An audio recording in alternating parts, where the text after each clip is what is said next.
Okay, according to the March of Dimes, Michigan is one of the worst states in America for pregnant moms and babies. So we want to figure out why and how is this going to change. We are joined by Dr. Ray Bahado-Singh, Chief of Obstetrics and Gynecology at Corewell Health in Southeast Michigan. And Doctor, first of all, welcome. Thank you for being here. Thank you very kindly for inviting me. Let's just break down some of the stats, which are alarming. Michigan is not faring well at all when we look at the rest of the country as far as how we take care of pregnant moms or infants for that matter.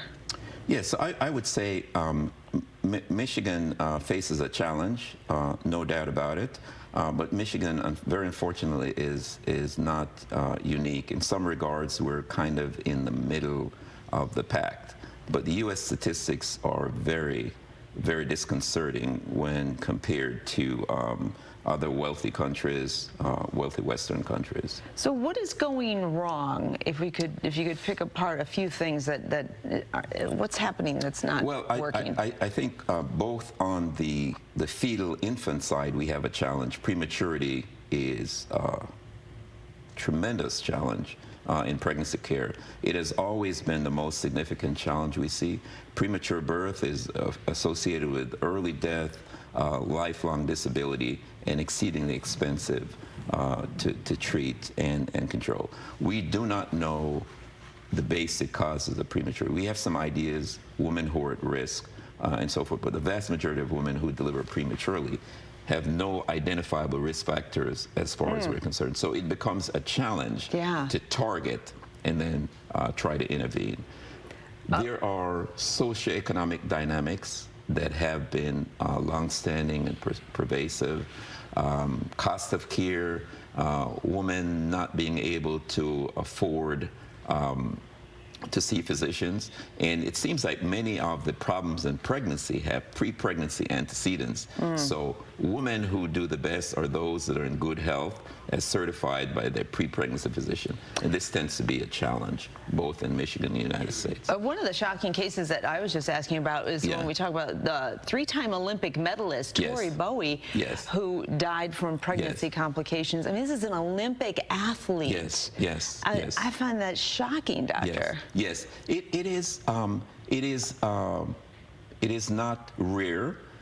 We do have effective medications for women who have preeclampsia, which is high blood pressure pregnancy with manifestations affecting the kidney and so on.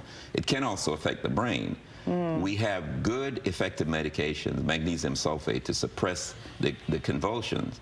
But one first has to be diagnosed with preeclampsia, and we universally prevent seizures with good effectiveness. So generally we say eclampsia is a manifestation of perhaps inadequate care or insufficient vigilance. Not to blame her, because it can be quite insidious, but to have someone seize on their own, not be brought in for medical care, and to die is an enormous, enormous tragedy.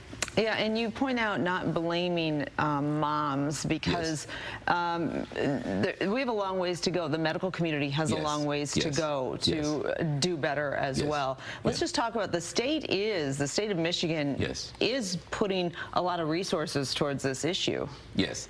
So in all frankness, our approaches have not worked as effectively as we would have hoped, and so this is very disappointing. For example, in the issue of maternal death, which I believe you'll deal with later on, we've seen a continued rise, and so the implications are that the approach we have taken have not been effective. The challenge with prematurity, I alluded to earlier, is that it is very difficult to predict who will deliver prematurely. We have tried to identify women based on whether they've had a previous preterm birth and for certain demographic characteristics, but they're really poor predictors. There are a few things, screening tests in a high-risk population that seem to have a higher yield, for example, measuring cervical length. But standards of care are not uniformly deployed in the medical system. The medical system is quite fragmented when we compare it to our European counterparts. There's a lack of centralization, and so that seems to be part of the significant problem. And so part of the solution, increase access to prenatal care, incentivize pregnant moms to seek out more care. Yes. How do you do that, doctor? There is a clear correlation between women who have inadequate prenatal care, late prenatal care, and adverse outcomes, because these issues are not recognized early enough. And so there's a whole host of social policy, making Medicaid available, having liberal entry policies for pregnant women, and so on and so forth. But then you have the socioeconomic challenges. Can a woman afford transportation? Transportation is one of the top 3 factors that inhibit people from getting adequate prenatal care. All right, doctor, I'm going to table the conversation for now, but we will continue it in our next hour, talking more about solutions to fix this really overwhelming problem. All right, this morning the doctor's in. We're talking about maternal health and infant health. Joining us, Dr. Ray Bahado-Singh, Chief of Obstetrics and Gynecology at Corewell Health. And Doctor, I'm glad you're here, because when we look at March of Dimes, gives us about a D+ when it comes to both maternal health and infant mortality. So it's not good when you look at the state of Michigan. And we know that the community can do better, the medical community, and also families can do a better job. What would you say is one of the first things that you want as a state for us to tackle to fix this problem? So I'm glad you asked that, because over the last, I would say 18 months, almost 2 years, we have put together a collaborative synergy of scholars, the 14 major obstetric institutions in the state. We've all gotten together. We have examined the literature. We know what works. And so we made a proposal to the state. Synergy of Scholars made a proposal to the state. And this was fortunately funded. And so to the tune of $8–9 million. And that will allow us to do some of the things we talked about, provide some support, some economic support, some food support, traveling, and also have individuals who can help inform pregnant women about the challenges, about preeclampsia, what to look for, about home measurement of blood pressure, which will be significantly impactful. But I think the most important thing is the notion that all of these physicians who are focused on maternal health, we can start standardizing our approach across the state. And I think that is significantly innovative and new. So many institutions getting together for the singular purpose of addressing the prematurity risk. And preeclampsia, as I indicated, is one of the most is the most significant. Hypertensive disorder is the most significant cause of maternal mortality. And so we have a strategy for addressing that too. A daily aspirin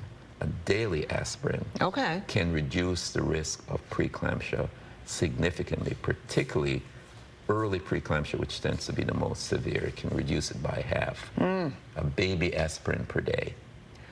And the goal is to really somehow inform women, empower women to know what to ask for, and get doctors to listen to women as well, so that there's a real connection there, because that's lacking, right? Yes, the studies would indicate, and from individual testimonial, that women do have the sense that they're not heard enough. They don't have a sufficient dialogue. And I think a significant percentage of women really do enjoy the interactions they have with their provider. But overall, they find the health system very challenging to negotiate. It can become impersonal, too costly, too often. And so getting women engaged in their own care will be critical. And the key is to be knowledgeable about the threats that exist. Yeah, the idea is the more you know, the more you can advocate for yourself and feel empowered. Yes. Pre-pregnancy, you're saying get checked. Yes. We know that prenatal care is so crucial. Yes. If you have access to it, is so Yes. important. One thing you say, doctor, is look into a doula. Yes. Explain just real quick what that means. So the doula is a non-medically trained person, not in a formal sense, who is sort of a buddy who can advocate for the patient, a second pair of ears, a second pair of eyes, can nudge you forward, and in fact can serve as someone who could speak to the health system voice, on right? behalf of the woman. And that is one thing we do encourage, for women to consider pregnancy as a team sport. You have to go in with your folks, your shield. Yes. That really does help. You need your squad. You need your ladies, squad. whoever that is. You need your squad. Yes. Doctor, such good information. I know we have a long ways to go on this conversation, but we appreciate you just helping us get a little more of an understanding of the problem and the solutions. Thank you. Thank you so very much for having me here today. Thank Good you. stuff.